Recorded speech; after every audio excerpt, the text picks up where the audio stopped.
ఎప్పటికప్పుడు తాజా వార్తలను అందిస్తున్న ఎల్పీ న్యూస్ కు స్వాగతం.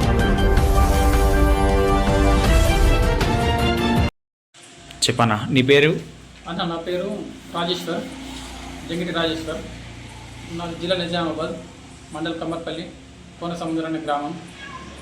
అంటే గత ఒక ఏడాది క్రిందట నేను ఇట్లా బురిడి బాబా చేసిన మోసానికి గురై ఇబ్రాహీంపట్నం మండల్, జగిత్యాల జిల్లా, బర్తిపూర్ అనే గ్రామంకు మాకు సంతానం జరగడం లేదని సంతానం కొరకై వెళ్ళడం జరిగింది.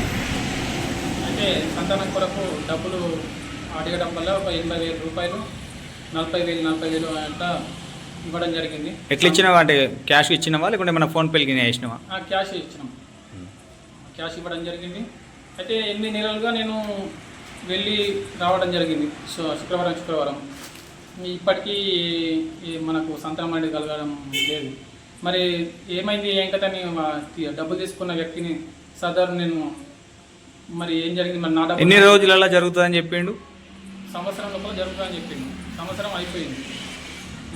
6 నెలలు అన్నాడు, 6 నెలలు అయిపోయింది. సంవత్సరం అన్నాడు, సంవత్సరం అయిపోయింది. మరి నా డబ్బులు నాకు రిటర్న్ ఇచ్చేయండి అని అడిగితే నన్ను భయభ్రాంతులు చేసి కొట్టి చంపి. ఎవరు చేసారు భయభ్రాంతులు? వారి పేరు? అసిస్టెంట్ అఖిల్, కిరణ్, ఇంకొక 2 అసిస్టెంట్లు కూడా ఉన్నారు. ఎవరు అసిస్టెంట్లు? అసిస్టెంట్ కిరణ్, అఖిల్. ఎవరు అసిస్టెంట్లు? ఎవరి అసిస్టెంట్లు? అక్కడ ఉన్న సొంతి మోహన్, బురిడి బాబు. అయితే నేను నాకు ఇక్కడ దాకా రాకపోతుంటున్నా. నాకు ఒక ఆంధ్రప్రభ ప్రకటన నాకు చూసినాకల్లా నాకేమైనా న్యాయం జరుగుతుందని, ఆ యొక్క విలేకరుల ద్వారా నాకు న్యాయం జరుగుతుందని నేను నా కోసం విలపుచ్చుకోవడానికి మొన్న కూడా పత్రికలు వచ్చింది కదా, పత్రికలు చూసి నాకేమన్నా చేయగలుగుతుంది కావచ్చు అన్న ఉద్దేశం కొద్దీ నేను మరి పోలీస్ తరఫున, మరి కోర్టు తరఫున ఏమన్నా న్యాయం జరుగుతుంది అన్న ఉద్దేశం కొద్దీ నేను రావడం జరిగింది. అంటే కాదు, అంటే మిమ్మల్ని భయభ్రాంతులకు గురి చేసినట్లు మాకు కొద్దిగా వినబడ్డ సమాచారం ఉంది. సో అట్లాంటివి ఏమైనా జరిగినాయా? మా ఇంటికి 23వ తారీఖు నాడు కిరణ్ అనే వ్యక్తి, సదర్ ఇంకో వేరే వ్యక్తి కూడా వచ్చిండు. అదే విట్నెస్ కూడా ఉన్నది, ఫోటో కూడా ఉన్నది. నా ఇంటికి ఎందుకు వచ్చినట్టు మరి వాళ్ళు వచ్చి ఏమన్నారు? వాటి ఇట్లా మరి డబ్బులు మరి ఏంటి ఏం కదా గిట్టెందుకు ఎత్తున్నావు అట్లా కానీ భయభ్రాంతులు చెప్తున్నారు. విలేకరులకు చెప్పినావా? ఎందుకు పోయినావు ఇట్లా పేపర్ ప్రకటన ఎందుకు ఇస్తున్నావు అట్లా అని నన్ను భయభ్రాంతులు చెప్తున్నారు.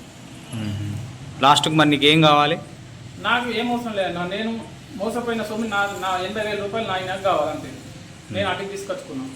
అయితే నేను ఈ పేపర్ మన విలేకరులని కలిసి ఈ వీడియోకు కూడా ఎందుకు ఇది అవుతున్నా అంటే, నా పరంగా బాధితులు నేను మోసపూరితంగా మోసపోయినా, కాకపోతే నా పరంగా ఇంకొక బాధితుడు మోసపోకూడదు అనే ఉద్దేశం కొద్దీ ఈ పేపర్ ప్రకటన కానీ ఈ వీడియో ప్రకటన కానీ ఇవ్వడం జరుగుతుంది.